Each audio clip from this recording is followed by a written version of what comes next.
today's guest is Julia Sagias of Julia Clare Interiors. Julia is a wallpaper designer and an interior designer based in Glasgow. So, Julia, hello. Hi. Thanks so much for coming on the podcast today. How are you doing? Great, thanks so much for having me. I'm really excited about working with the Wallpaper company. Lovely. We're really excited as well. So, folk in Edinburgh and Glasgow and the Central Belt all know who you are, because as anyone on social media will know who you are. But tell us a little bit about yourself for the folk who are further afield, who may not have come across you before. Yeah, so I'm Julia Sagias of Julia Clare Interiors, and I'm an interior designer and wallpaper designer and an artist. So a lot of my wallpapers are based on my hand drawings, my photography, and I try and include that a lot in my interior design schemes as well. So I did art history at Glasgow Uni when I was sort of first left school. So I love anything to do with art and history applied to interiors. So I try and keep that concept in mind when I'm designing as well. I had a different career entirely and changed career about 6 years ago when I started my collections for wallpaper design, and from there it sort of naturally, my natural sort of skill for interior design came in, and I was able to apply my wallpaper designs to designing spaces as well. Okay, so you had a career change 6 years ago. That's interesting to know. What kind of triggered that? What were you doing beforehand? Yeah, so I worked for Glasgow Museums for a long time, working in art sponsorship, and I worked for the University of Glasgow latterly, again doing fundraising. So it was a completely different job. But, from a very young age as a child, I always remember really wanting to be an interior designer or a designer of some sorts. I had a strong focus on art at school. So I did the art history, went in a sort of roundabout way, and then I'd become a mum. I had a period of time I wasn't very well, and I was at home a lot, and it was through that period I started painting murals and upcycling furniture and doing anything I could in the house really to be creative. That then kind of very quickly just turned into designing for fabrics and wallpapers. And then during COVID, I think it was when it really kicked off, and just before COVID actually, I quit my job. I applied for a scholarship to go to the Glasgow School of Art, and I got the scholarship, which meant it was all funded and everything, and that was a master's in interior design. So after the year, ever since I finished the master's, actually, it's been really busy with interior design work, and I launched the Wallpaper website. I basically spent the time during the master's getting the business ready as well. So it was a very busy few years sort of researching and deciding what sort of direction I wanted to go into. It's always something I should have done, I think, but it happened a wee bit later in life. Yeah, as often happens, and when children come along as well, and they become the focus, and then you have to you get an opportunity to rethink. And do you know what I mean? To leave a safe job and a good job, and it's quite brave, so that's that's a big step for you. Yeah, it was huge. I mean, I'd already said to myself, if I don't get the scholarship, I can't really pay the money. It was £10,000 or something like that to do the masters, but the scholarship was to pay that, and I got a stipend as well. They gave it to an international and a local student each year for the interior design course, and I got it, and I thought, it's just a sign, I just need to do that. So it was a big decision, but I never really thought it was a difficult one. It's just something in my mind changed, and I had to do that, and it was just a passion and a dream that I had to follow, and it's been great, and I'm selling lots of wallpaper, and it's lovely being able to design a living room or a home and include my designs in amongst the wider scheme as well. I think because I'd studied interior design, I've got quite a holistic view on how to apply my art and design into different spaces. So it's nice being an interior designer and a wallpaper designer. Yeah.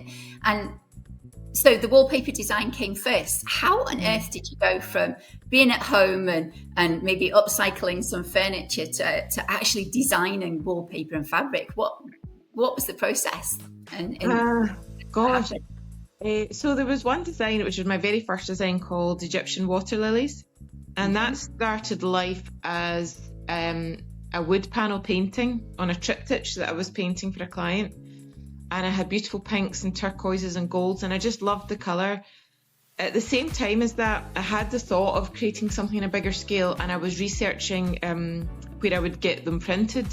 It took me over a year to work out where I could, get my designs printed for actual use as wallpapers. So I was doing that research while I was still in my old job, starting to think about going into to retrain. And one day I was just messing about with pattern and applied some things to the software that I have on my computer as well, that I use for tessellation design. And I just thought that it was sort of coming together really nicely, and I applied it to some more of my paintings, and it just kind of gave me the idea. And I thought, just go with it. So absolutely. Fortune favours the brave and all that. Yeah. So how do you incorporate the wallpaper design and the fabric design into your interior designs with your clients? How do you go about that? Yeah, so at the moment, for example, I'm designing 3 public rooms for a client, and there's a living room and a dining room space and a garden room. So it's thinking, especially if the client shows an interest in me as a designer, which a lot of them do, and this particular client was very keen on my designs. So I have an ombre wallpaper, which is a lovely colour transition in different colourways, which is designed just to create an atmosphere, almost like a sunset or a sunrise. And she really liked that. But I ended up designing something completely bespoke for her, actually, which was hand painted. And I was able to put some of the paint colours that I was using in the other rooms into that design. So it's a completely bespoke colourway for my client. So it's really great to have the opportunity to say, right, we want this kind of wallpaper, we want those colours. Okay, I'll just make it for you. Rather than, So I design a whole scheme around lighting, furniture, colour, and I can put my wallpapers into that, or I can put my designs into a curtain, for example, or cushions as well, in different colourways or complementary patterns. So it's a nice wee trick I've got up my sleeve, and my clients love it. Absolutely. And I'm sure, the client with the bespoke colourway is absolutely chuffed to bits, and I bet she tells everybody that comes into a house that's it, this is just my colour. Just for me. It's a lovely sea and skyscape, but quite abstract, and a lovely colour transition with terracottas and very warm pinks and turquoises and blues. It's just nice. Yeah, that's really good. Can't wait to see the pictures on social media when it's good to go. So that's really interesting to know that somebody can come to you and get a bespoke paper. If the colours that you've got in the collection aren't quite what they're looking for, that you can tweak that for them. Absolutely, yeah. I mean, I paint murals as well. I've hand drawn things onto walls, onto kitchens, sometimes furniture. So yeah, it's I like using that skill. Yeah.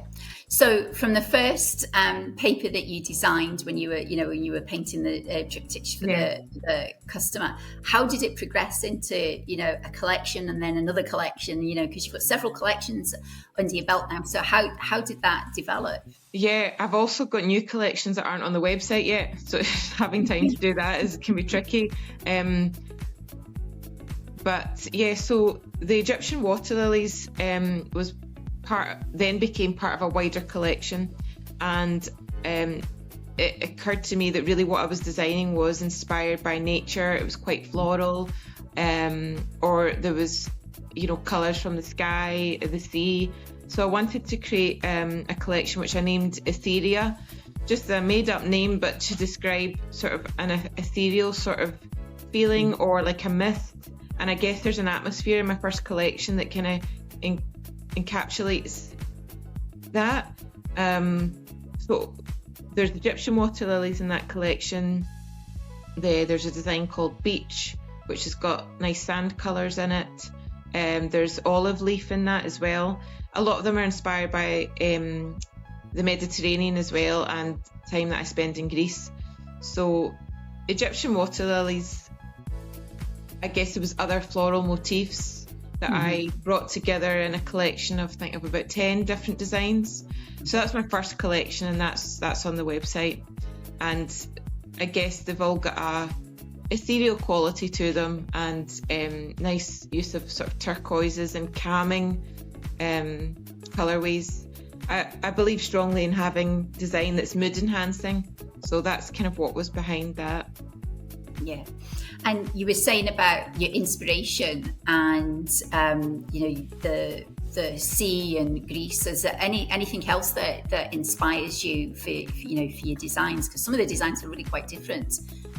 Yeah, so there's a variety. Every design's got a concept behind it. There's one that I designed while I was in art school called Gaia, and at that point I was doing a photographic study as part of the course of some of the Georgian architecture in Blythewood Square area in Glasgow, and I was actually looking really closely at the stone, the sandstone, the grit and the dust on the sandstone. I was seeing sort of patterns in that, and that kind of came together in a nice collection that looks at the beauty of stone and aged architecture in Glasgow. So it's quite a darker collection. There's a bit more greys and blacks in that.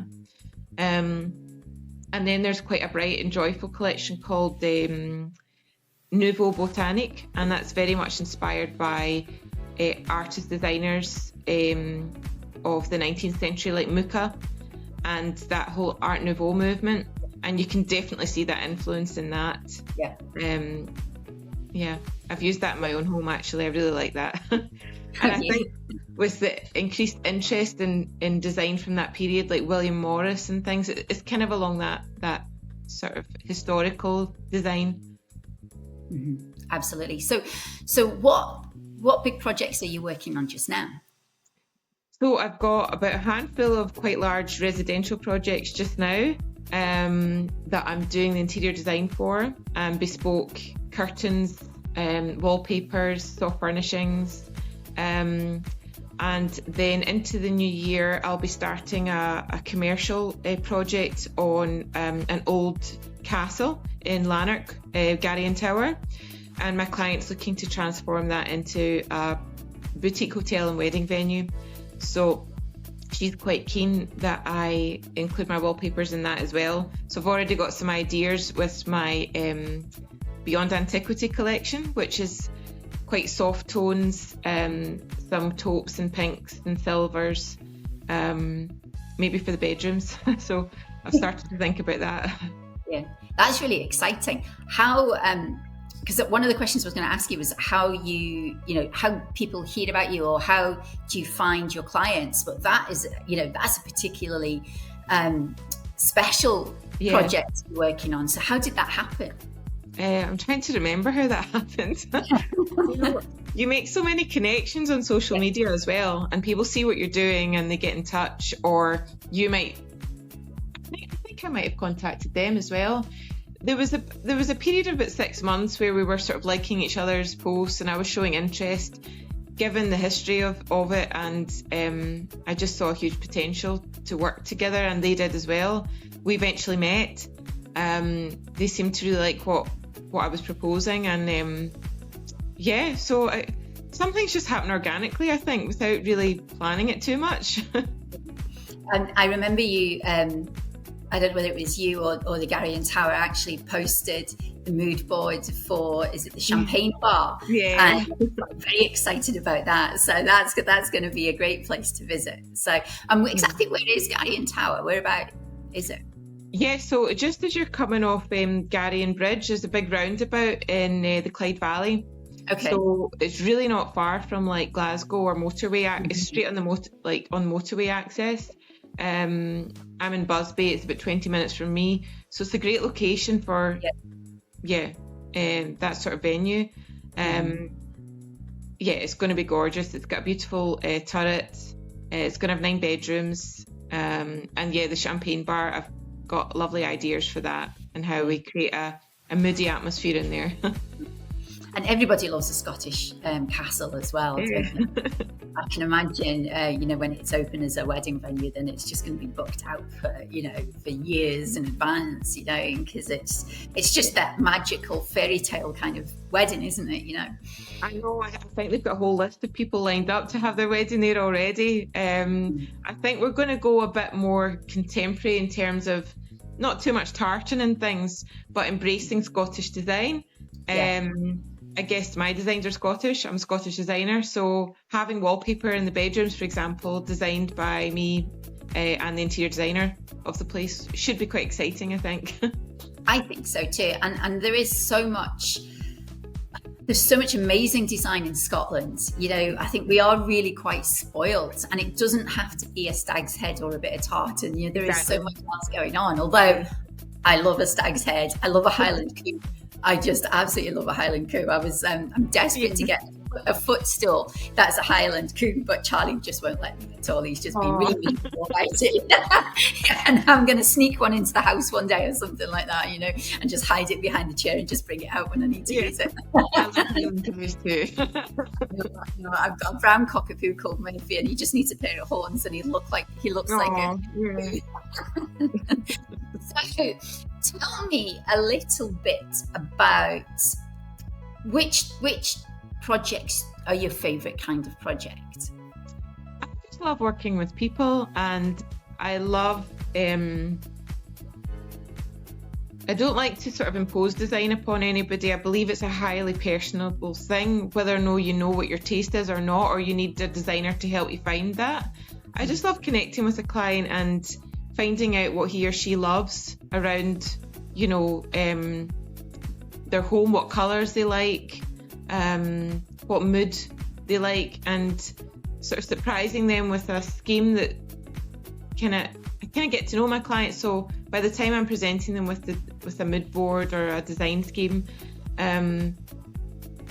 usually they think, when they get it, they're like, well, that's really me. Yeah, it's me. Because I've got to know them a bit and understood them, and what the function is for the room.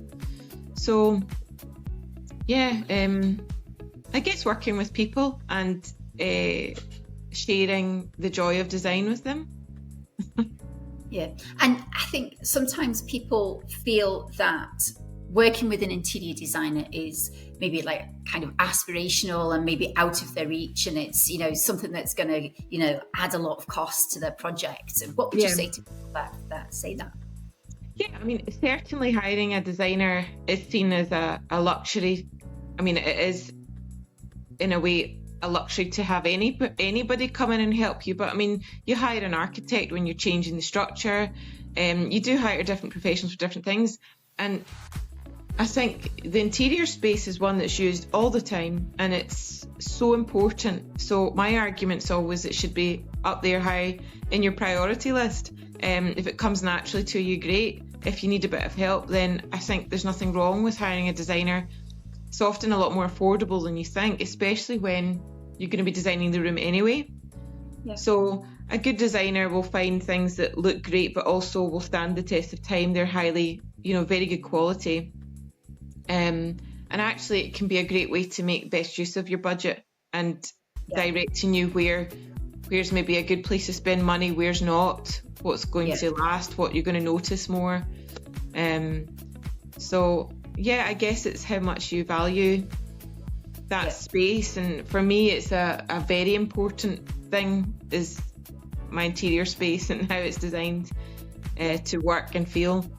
Yeah, I think as well, you are, if you've got a big project going on, it's the paint or the wallpaper the soft furnishings. That's what you're living with, not the wiring that's behind the walls, or that kind of thing. And I always, having spent 22 years working in the decorating industry, and when you get to an end of the project, it's the decorating that gets squeezed at the end, always, because something, another issue's been found with the plumbing or the heat, the wiring or something like that, and yet you don't see that, and it's really important, and it's got to be right, but you're not left looking at that. And I think sometimes it can be a little bit of frustration when there's no budget left for the decorating at the end. Or curtains. There's never budget for curtains. That's it. To me, that's one of the most important parts, is what you're putting around your window, and paint color, lighting. I love picking out really good lighting, making sure it's the right warmth and size, scale, all these things come together. But absolutely. Yeah, I'm rubbish with the lighting thing, so I should maybe get you to come over at some point and help us with the lighting. So it would be really nice to have a look at a couple of pictures of some of your wallpapers, and you could talk us through sort of their inspiration behind them and why you picked those pictures. Okay, so tell me about this paper then. So this is from my Ionian collection. Okay. And it's an ombre mural in brown and green colourway. And this collection was inspired by my time in the Ionian Islands in Greece. So I go there a lot because of family, and I just love, as everybody does, to sit on the beach, to look at the horizon, to swim in the water. And I just wanted to create a collection that captured that mood. And I thought it would be lovely to apply that into the interior space. So this design comes in different colourways. It's one of my favourites because it sort of captures a hazy horizon where the difference between the sea and the water is not really discernible, but there is that transition of colour that it's very hard to replicate the real life experience of. But I've tried to do it in paper and wallpaper. Versatile in the sense that I've had clients just love it, and they asked me to get it printed onto lampshades, onto framed prints. I got a huge big frame print made of it. I did all the lighting in a client's room in lampshades on it and in cushions, and it works beautifully as a voile and a wallpaper as well. So I've actually got it on a voile in my kitchen. And it goes from a lovely deep colour up to a kind of pale blondie colour. Mm-hmm. And I've just designed a new colourway in that, in terracotta as well. But it also comes in pink. I work with other designers like Renee on doing bespoke colourways as well. Mm-hmm. So yeah, it's up there as one of my favourites, I think, just because it's so versatile. And I've got a lot of clients that are maybe scared of pattern. This is a good alternative to a wall paint if they just want something a wee bit more than paint. And it's got a cosier feel as well than painting the wall. So yeah, and we'll park that idea about people being afraid of pattern. We'll come back to that in a few minutes. But I suppose, do you think you love that paper so much because you love spending so much time in Greece, and it just makes you feel, it just reminds you of being there? Yeah. It does, yeah. So it captures a sunrise or a sunset, and it's quite a personal design to me, and I'm sure a lot of other people can relate to it. I had a client recently who ordered it in the deep teal colourway because she felt it reminded her of her holiday in the Maldives. So she just wanted that kind of crystal clear water idea, and she put it as a wraparound mural in her living room. So it's a nice gentle pattern. Yeah, it is. And I think in our decorating business, we've hung the pink one when we did a project with Renee as well. And just lovely. It's just I was absolutely over the moon with it. So it was. Oh, that's great. Yeah. The wallpaper is printed onto a really good quality paper, which has a slight luster to it. It's not shiny at all, but it does have a glow to it, which I think helps that design quite a bit. Yeah. And how did you go about picking sort of the finish of the paper, the type of paper that the design gets printed on? Yeah, so I can print my designs on any substrate, vinyl, seagrass, silk, anything at all. But to simplify things, I selected a paper that I thought, right, that'll be the standard one that everything's printed on, and unless anybody sort of asks for something else. So it's a mica coated paper. Okay. Mica is a mineral. It's the stuff that goes in eyeshadow. Yeah. So it's not shiny, but there is a nice glow to it, and that also gives it a protective quality. Sticky fingers don't cause as much damage as they might do. Yeah. Exactly. Yeah. Every decorator I've worked with loves it because they think it's just really good quality and a dream to put up. Yeah. Easy to put up because it's thick. Yeah, that's it. That's the thing you always hear, certainly in my world, is, what's it like to go up? How easy is it to go up? Is it going to shrink? Are the seam's going to shrink and that kind of thing. So when you come across a paper that is actually on really good quality paper and it's not going to shrink, and I think sometimes that the better the quality of the finished paper means that you don't really have to cross line underneath. Do you find that's the way? Yeah, absolutely. Yeah. It's also got it's reinforced with a fibre throughout it. So it's really tough stuff. Like once it's up, it's going to last. Yeah. So it's a good investment as well. Well, I would agree, and I think if you are going to spend more on a roll of wallpaper than maybe you did plan to, you possibly are going to save money on, the cost of lining paper and the time for the decorator to hang the lining paper. So actually, when you weigh it up, you might have even saved a bit of money actually by going for the higher quality paper. Yeah, I mean, I totally agree, but it also comes down to how often you're changing your interior design scheme, Yes. If you're hoping you'll do it and that'll last you a while, then I think it's worth it.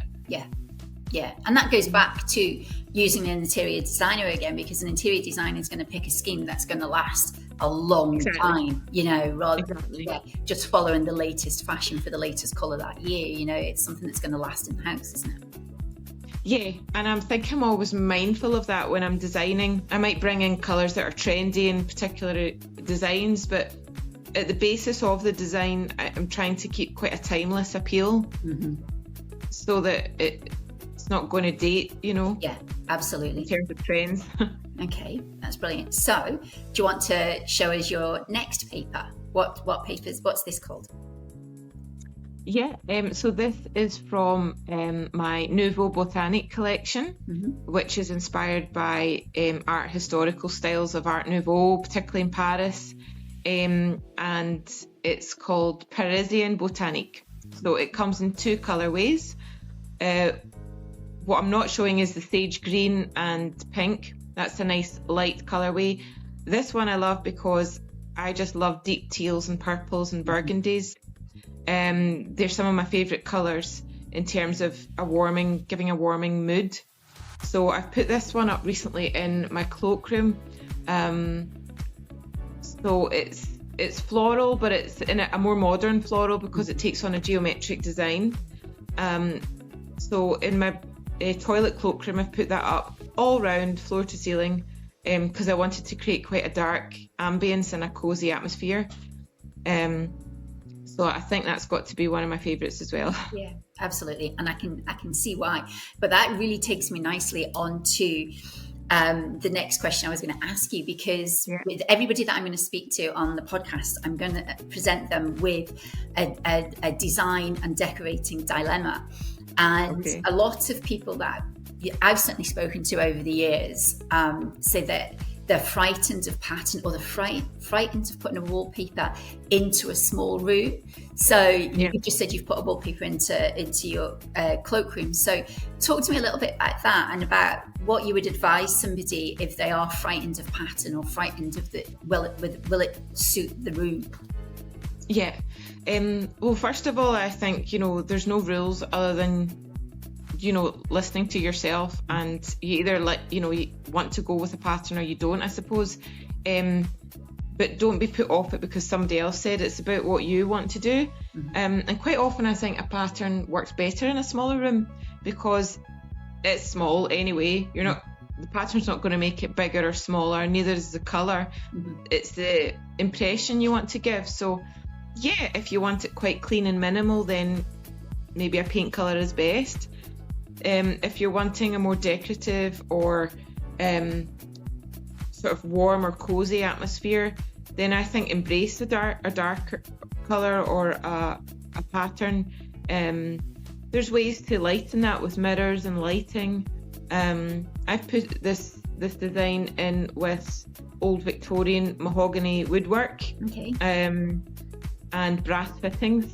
So I really wanted to create quite a dark ambience as you walk in, quite a cosy, almost like an old club room or something like that. So that's what it looks and feels like. Every room's different. In a larger room, you might want to use less pattern and bring it more into things like soft furnishings or a rug. But I'd suggest not to be scared of anything, and just, if you love pattern, just go with it. Yeah.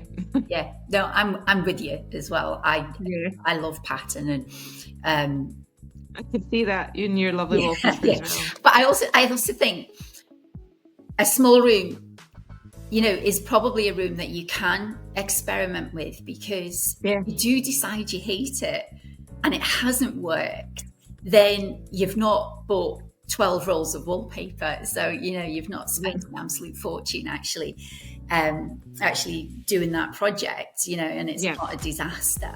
Also, if it's a room like the loo, then you always close the door on it anyway, can't you? Until go wilder with the room like that, and see, maybe use it as a testing spot for other areas, and think, could I maybe put that even half on a wall or a feature wall or in just the curtain? I think if you're choosing along the lines of what colours you like, then pick your pattern accordingly as well. Make sure it's got colours that you're comfortable with.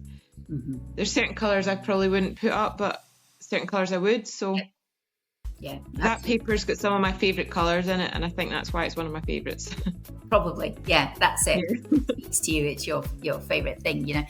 What about paper on a ceiling? I heard the ceiling described as the fifth wall in the house last week, which I thought was a really great. I love that. So what about papers on a ceiling? That's, maybe folk think that's a wee bit out there, but what are your thoughts on that? I think it's a lovely idea. I mean, you go in a lot of Victorian houses and they've got decorative ceilings. Might not be wallpaper, but it is another wall that can be decorated. So again, I don't think there's any rules with that. I guess it's just finding the right balance of light and dark in any given room. I think where there's a lot of sort of cornicing and sculptural detail, like in a Victorian property, for example, sometimes I think you can't go wrong just by painting that in a block colour, because it maybe doesn't need anything else. It's just my opinion, but like the sculpture and the cornice or the ceiling rose, there's enough in that to just let that speak for itself. But then I have seen sort of intricate Victorian ceilings where they've put wallpaper in between sculptural shapes, and I love that too. So use the ceiling. I think the first time I ever saw wallpaper on a ceiling was in one of the loos in Stobo Castle. I sat in the loo and I looked up and I went, oh, and I just loved it ever since. I think it's a fantastic it's a real statement. There's a pub down the road from me called the Cartvale, and that's got a beautiful gold and black swallows wallpaper on the ceiling, and it's a gorgeous feature. It's really nice. So I think it can be done really well. Yeah, absolutely. So, the future. What does the future hold for Julia Clare Interiors? Varied, I think. I've got lots of more designs in my head that I want to sort of realise. I would like to get more of my designs up on the website, and not all of them are on the website, and that's something I need to focus on as well. Working with the likes of yourself and collaborating more with other people in my field. I love to collaborate, and you can't do everything yourself. So I think that if you're open to that, that's really good. So this is great. Stuff like this is great for me. Yeah, I mean, I'm quite happy working with the sort of bubble of clients that I've got in Glasgow and in Edinburgh. I'm really looking forward to getting my teeth sunk into the Garring Tower project. I think that's going to take up a lot of time and energy, and I'm looking forward to that. But yeah, I think that's about it. I think that's enough for just now. Well, you certainly sound like you're really busy. So yeah, maybe it's just enough to keep you out of trouble for now. Exactly. I'm busy, and I've got two daughters. I was going to say wee daughters, but they're 11 and going to be 9 next week, so they're not that wee anymore. But eyes back. Yeah.